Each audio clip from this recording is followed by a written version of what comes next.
एक दिन के लिए मैं तुम्हें प्रधानमंत्री बना देता हूँ, उखाड़ लो जो उखाड़ना है, कि पूरा देश पलट दोगे, सारी सिस्टम चेंज कर दोगे, सब कुछ सही सही कर दोगे। अपने लिए भी तुम सोचोगे, सबसे पहले तुम अपने लिए सोचोगे, देश के लिए बाद में सोचोगे। राधे राधे, स्वागत है आपका मेरे चैनल पे। तो आज है इसका पार्ट नंबर 4। काफी दिनों से ये लेक्चर चल रहा है और अप्रोक्स 10 दिन हो गए मैंने इस पे और कोई वीडियो बनाई नहीं है। दिवाली चल रही थी और अब छठ पूजा आ चुका है, तो इन समय थोड़ा सा बिजी शेड्यूल चल रहा है मेरा। स्टिल आज मैं आपके लिए इसका पार्ट नंबर 4 लेके आई हूँ, जिसमें आज हम पढ़ेंगे व्हाई डेमोक्रेसी। अभी तक हमने क्या पढ़ा? व्हाट इज डेमोक्रेसी, डेमोक्रेसी है क्या। अब हम पढ़ेंगे व्हाई डेमोक्रेसी। अब डेमोक्रेसी क्यों है भाई, जरूरत क्या है डेमोक्रेसी की। आई होप आपने व्हाट इज डेमोक्रेसी के सारे लेक्चर्स देख लिए होंगे। 3 पार्ट में था, बस 3 पार्ट में था, छोटे छोटे लेक्चर्स हैं। मैं तो बाकी टीचर्स की तरह बड़े बड़े लेक्चर्स भी नहीं बनाती हूँ, बहुत छोटे छोटे लेक्चर्स बनाती हूँ। अप्रोक्स 10-12 मिनट का होता है, सब देख के आना। उसके प्लेलिस्ट बनी होगी, आपको मेरे चैनल पे ना कोई वीडियो ढूंढने की जरूरत नहीं पड़ेगी, सब कुछ प्लेलिस्ट में अवेलेबल आपको दे दिया जाता है, सब चैप्टर के नाम के साथ में। आप आराम से वहां जाओ, देखो लेक्चर, समझो, वीडियो को लाइक कर देना, चैनल को सब्सक्राइब कर देना और फिर इस वीडियो को आके देख लेना। तो देखो, अब जो मेरे पुराने बच्चे हैं वो तो जानते हैं कि दीदी कैसे पढ़ाती है। दीदी पढ़ाती है बुक को देखकर, लाइन टू लाइन एक्सप्लेनेशन देकर, हर एक वर्ड को समझाकर, ताकि बच्चों को अच्छे से समझ में आ जाए, कोई डाउट ना रह जाए और फिर बाद में उनको कोई लेक्चर देखने की जरूरत ना पड़ेगी। अब एग्जाम से आ रहे हैं, मैं कैसे पढ़ूं, मुझे को दोबारा पढ़ना पड़ेगा। एक बार पढ़ लो, सब समझ में आ जाएगा। तो चलो शुरू करते हैं व्हाई डेमोक्रेसी। तो जब हमने चैप्टर को शुरू किया था व्हाट इज डेमोक्रेसी के बारे में, तो आपने कुछ कन्वर्सेशंस पढ़े थे ना, एक टीचर के बीच में और एक बहुत सारे बच्चों के बीच में। मतलब टीचर और बच्चे दोनों आपस में कुछ कन्वर्सेशन कर रहे थे। मतलब व्हाट इज डेमोक्रेसी क्यों है, क्या है, कैसे होना चाहिए, क्यों होता है, इसमें क्या फीचर्स हैं, सब कुछ।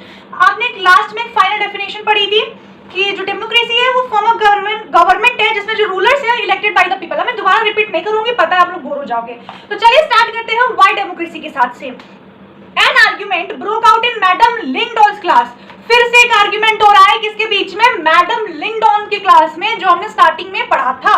She had finished teaching the previous section on what is democracy and asked the students if they thought democracy was the best form of government. Everyone had something to say. मतलब उन्होंने ये पूरा chapter पढ़ाया, what is democracy का section पढ़ाया, and उन्होंने अपने बच्चों से पूछा, प्यारे प्यारे चुन्नू मुन्नू बच्चों से, कि क्या अब उनके माइंड में कोई डाउट है। अब सबके माइंड में कुछ ना कुछ बातें थी। क्या बातें थी? वो बातें अगर मैंने आपको समझाई है, ये चैप्टर पूरा आपके भी माइंड में आनी चाहिए। अब वो कौन सी बातें माइंड में आनी चाहिए, वही आपको इस कन्वर्सेशन के थ्रू में पता चलेगा। अगर आप ये चैप्टर पढ़ रहे हो ना, तो आपके माइंड में भी वो क्वेश्चंस आने चाहिए थे। कौन से क्वेश्चंस आने चाहिए थे? स्टार्ट करते हैं योलांडा के साथ में। योलांडा एक लड़की है, लड़का है जो भी पता नहीं, मुझे नाम से लड़की लग रही है। तो वो क्या बता रही है? We live in a democratic country. हम एक डेमोक्रेटिक कंट्री में रहते हैं। जी हाँ, इंडिया एक डेमोक्रेटिक कंट्री है। All over the world people want democracy. पूरे विश्व में सबको क्या चाहिए? डेमोक्रेसी चाहिए। Countries that were not democratic earlier are becoming democratic now. जो कंट्रीज, जो देश पहले क्या था? डेमोक्रेटिक नहीं था, अब वो भी चाहता है कि वो डेमोक्रेटिक कंट्री बन जाए, डेमोक्रेसी के अंदर में आ जाए। All great people have said nice thing about democracy. सभी महान महान अच्छे पर्सनालिटी वाले लोगों ने डेमोक्रेसी के लिए काफी अच्छी अच्छी बातें बोली हैं। Is it obvious that democracy is the best? Do we need to debate this? तो क्या ये सही नहीं है? डेमोक्रेसी सही में बेस्ट है, बेस्ट फॉर्म ऑफ गवर्नमेंट है। अब इस पर डिबेट करने की बात ही क्या रह गई, जब हमें पहले से पता है कि डेमोक्रेसी एक बढ़िया फॉर्म ऑफ गवर्नमेंट है। तब एक तामकीनी नाम का जो भी बच्चा है वो बोल रहा है, but Lincoln madam has said we should not accept something just because it is famous, just because everyone else accepts it.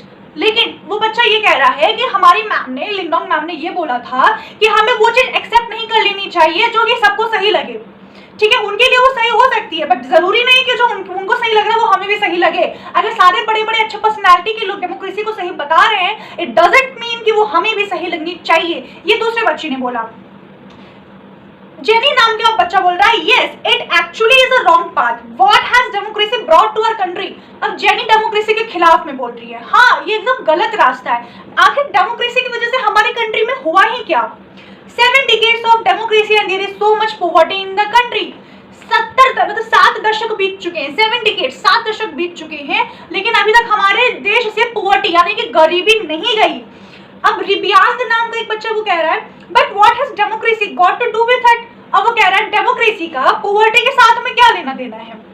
Do we have poverty because we are democratic और do we have poverty despite being a democratic.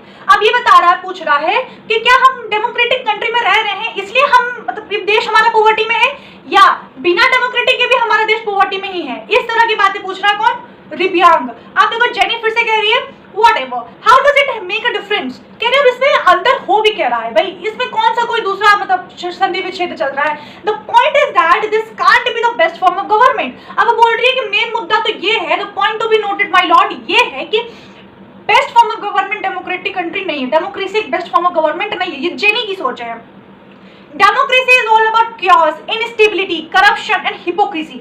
Democracy किसकी बात में, chaos के बारे में है, instability. हाँ, stability कहाँ है डेमोक्रेसी में? हर 5 साल में इलेक्शंस हो रहे हैं, एक सरकारें जा रही हैं, दूसरी गवर्नमेंट आ रही है, और क्या है इसमें करप्शंस भर भर के हो रहे हैं, हर सरकार में करप्शंस हो रही है। Politicians fight among themselves, who cares for the country. नेता लोग आपस में लड़ रहे हैं, ओपोजिशन पोजीशन से, पोजीशन ओपोजिशन से, पोजीशन वाले अपने में ही, ओपोजिशन वाले अपने में ही, सब लड़ रहे हैं। कंट्री को कौन देख रहा है, देश का भला कौन कर रहा है?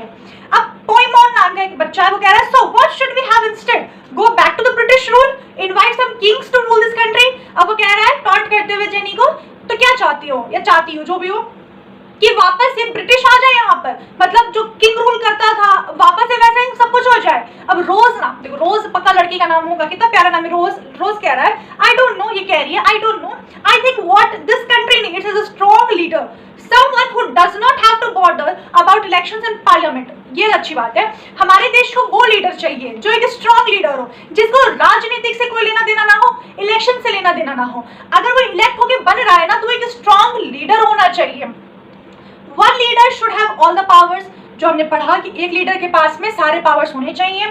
ही should be able to do whatever is needed in country's interest, उसको जिससे वो देश का भला देखे। अगर इस देश को ये चाहिए तो वो उसको दे सके, मतलब अगर डिमांड में आ रहा है, नीड में है लोगों की, तो वो उसको एबिलिटी में लाए भाई कि सब उसको यूज कर सके। That alone can remove corruption and poverty from this country. और एक इकलौता वही लीडर इस देश से सारी पॉवर्टी हटा दे, ठीक है, सारे करप्शन हटा दे। ये रोज की थॉट है। फिर कोई चिल्ला के बोलता है दैट इज कॉल्ड डिक्टेटरशिप, उसको डिक्टेटरशिप बोलते हैं, उसको डेमोक्रेसी नहीं बोलते, ठीक है। अब होई नाम का एक बच्चा भी बोल रहा है what if that person starts using all these powers for himself and his family, what if he is corrupt himself। अब वो बच्चा बोल रहा है कि क्या पता कि वो जो लीडर है वो सारे पावर्स वो खुद के लिए और अपने परिवार के लिए यूज करने लग जाए, ठीक है, और क्या पता वो खुद में ही करप्ट हो, खुद में ही भ्रष्टाचार से भरा हो। अब रोज फिर कहती है I am speaking only one of the honest, sincere and strong leader. अब रोज कहता है कि मैं सिर्फ उसकी बात कर रही हूँ जो कि ऑनेस्ट हो के साथ में सिंसियर हो और एक स्ट्रॉन्ग लीडर हो। अब हॉय बोलता है but that is not fair, you are comparing a real democracy with an ideal dictatorship. तुम एक आइडियल डिक्टेटरशिप को एक रियल डेमोक्रेसी के साथ में कंपेयर कर रहे हो, तो वो एक फेयर थिंग नहीं है, it's a wrong thing. We should compare an ideal with an ideal। अगर हम डिक्टेटरशिप की बात कर रहे हैं तो एक आइडियल डिक्टेटरशिप को आइडियल डिक्टेटरशिप के साथ में कंपेयर करो। अगर डेमोक्रेसी की बात चल रही है इस चैप्टर में तो तुम डेमोक्रेसी की बात ही देखो ना, तुम डिक्टेटरशिप को बीच में क्यों ला रही हो।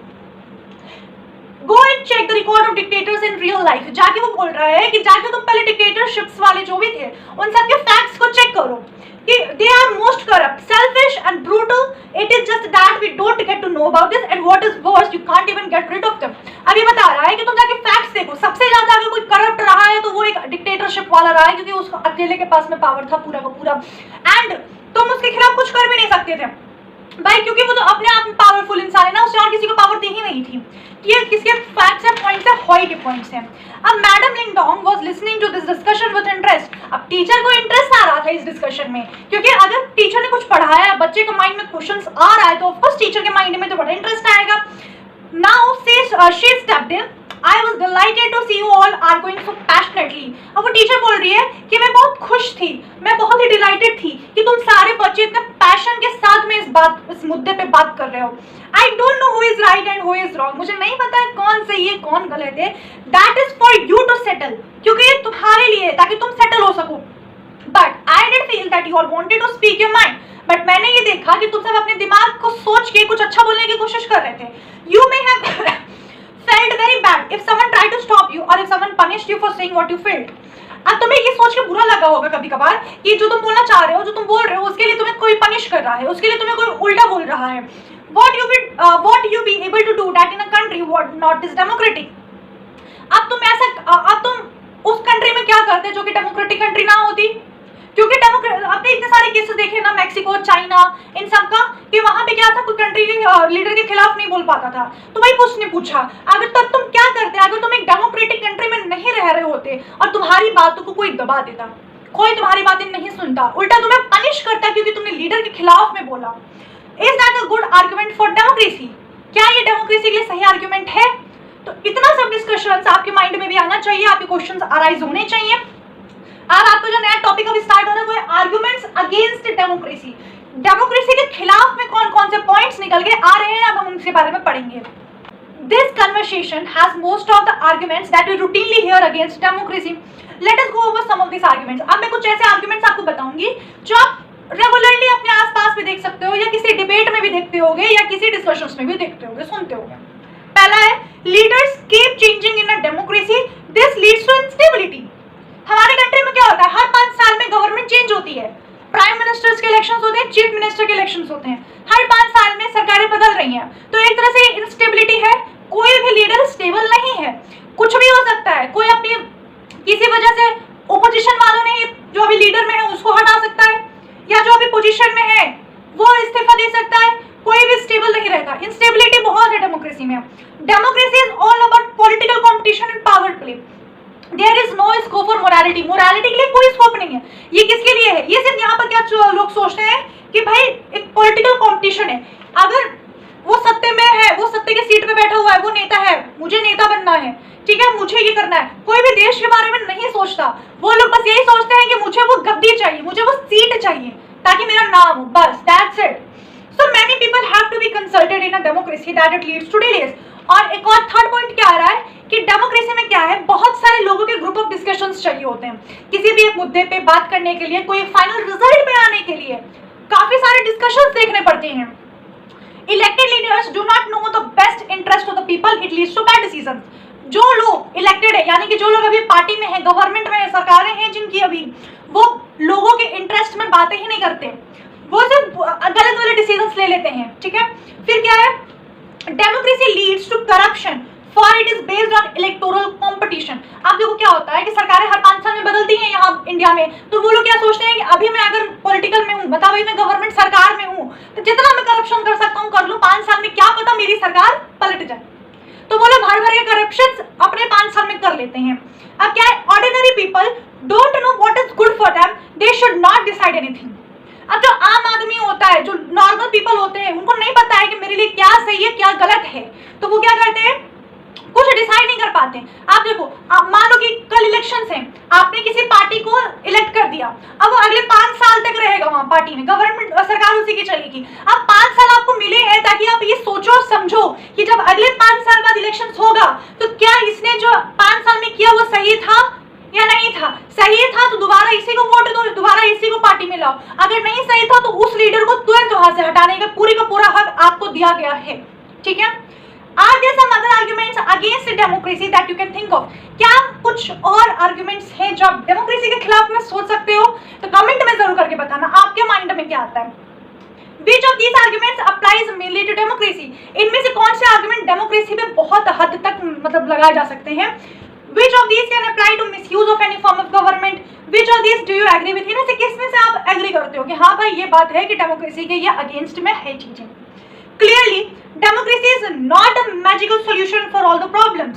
आप लोग ये सोच रहे हैं कि भाई डेमोक्रेटिक कंट्री है तो इसमें कुछ भी गलत नहीं हो सकता, ना ना ना, कोई एक मैजिकल चीज नहीं है, कोई जादू नहीं हो रहा है कि चुटकी बजाए सारे प्रॉब्लम, सारे करप्शन, सब कुछ खत्म, ऐसा नहीं है। It has not ended poverty in a country and in other parts of the world. इसने हमारे ही देश में नहीं, और भी देश में जहाँ पे डेमोक्रेटिक कंट्री है वो देश, लेकिन वहाँ पे पॉवर्टी अभी खत्म नहीं हुई है, ठीक है। Democracy as a form of government only ensures that people take their own decisions. Democracy बस ये बताती है, एक ऐसी सरकार है जो कि इस बात पर ध्यान देती है कि आप जैसे लोग, हम जैसे लोग अपनी सोच के अकॉर्डिंग एक डिसीजन ले सके। This does not guarantee that your decisions will be good. लेकिन ये हमेशा के लिए सही नहीं बताता है कि नहीं भाई उनका डिसीजन लिया हुआ हमेशा सही रहेगा। People can make decisions involving the people in these decisions does lead to delays in decision making. People जो आम जनता लोग है वो डिसीजन ले सकती है, जरूरी थोड़ी कि हमेशा वो सही डिसीजन ले, गलत भी हो सकता है, और इन्हीं डिस्कशन की वजह से किसी भी बात पे डिस्कशन होता है तो वो डिले हो जाता है। It is also true that democracy leads to frequent changes in leadership. Sometimes this can set back the decisions and affect the government's efficiency. पर इसमें बहुत कुछ होता रहता है, कभी कोई फैसला फाइनल हो गया उसमें भी मतलब बदलाव हो जाते हैं। तो ये जो डेमोक्रेटिक फॉर्म ऑफ गवर्नमेंट है ना, सुविधाएं बहुत हैं लेकिन इसके अगेंस्ट में भी चीजें बहुत सारी हैं। These arguments shows that democracy of the kind we see may not be the ideal form of government. तो ये आर्ग्यूमेंट से हमें ये पता चलता है कि डेमोक्रेसी हम लोग इतना जो बोलते हैं, ये एकदम परफेक्ट डेमोक्रेसी की डेफिनेशन तो नहीं है, ठीक है। कोई आइडियल फॉर्म ऑफ गवर्नमेंट तो है नहीं इस डेमोक्रेसी में, but that is not a question we face in real life. The real question we face is different. Is democracy better than the other forms of government that are there for us to choose from? क्या democracy एक better form of government है कि मतलब जो dictatorship है, जो monarchy है, क्या इन सब से जो डेमोक्रेसी में बेटर फॉर्म ऑफ गवर्नमेंट है? क्योंकि जो चीजें अभी हमने पढ़ा कि इसमें इंस्टेबिलिटी नहीं है, इसमें डिसीजंस लेने में डिले होता है, इसमें जो करप्शंस बहुत होती हैं, ठीक है, तो ये सारी चीजें तो एक मोनार्की में भी हो सकती हैं। मोनार्की में भी तो करप्शंस हो सकते हैं, थोड़ी है कि भाई वहां पे करप्शंस नहीं होंगे अगर मोनार्की का रूल है या किसी डिक्टेटरशिप का रूल है। अभी आपने पढ़ा कि डिक्टेटरशिप में ही सबसे ज्यादा घोटाले होते हैं, सबसे ज्यादा करप्ट वो खुद होता है क्योंकि वो सेल्फिश हो जाता है कि सारे पावर्स तो मेरे अंदर है। आपको अगर वो ना नायक फिल्म का डायलॉग, एक दिन के मैं तुम्हें प्रधानमंत्री बना देता हूँ, उखाड़ लो जो उखाड़ना है, तो आपके अंदर क्या आएगा? आप सेल्फिश बन जाओगे ना, भाई सारे पावर मेरे अंदर। अनिल कपूर थोड़ी हो तुम लोग, ये कोई मूवी थोड़ी चल रही है कि पूरा देश पलट दोगे, सारी सिस्टम चेंज कर दोगे, सब कुछ सही कर दोगे। अपने लिए भी तुम सोचोगे, सबसे पहले तुम अपने लिए सोचोगे, देश के लिए बाद में सोचोगे। तो वही चीज है ना, dictatorship, monarchy, democracy is a better form of government rather than monarchy and dictatorship. That's it. तो ये टॉपिक होता है आज खत्म। इसके बाद की जो 2 टॉपिक बचे वो अप्रॉक्स 2 लेक्चर तो लेंगे। तो मिलते हैं नेक्स्ट वीडियो में। अगर ये वीडियो पसंद आई हो तो वीडियो को लाइक जरूर कर देना। मिलते हैं अगले वीडियो में, चैनल को सब्सक्राइब जरूर कर देना। राधे राधे।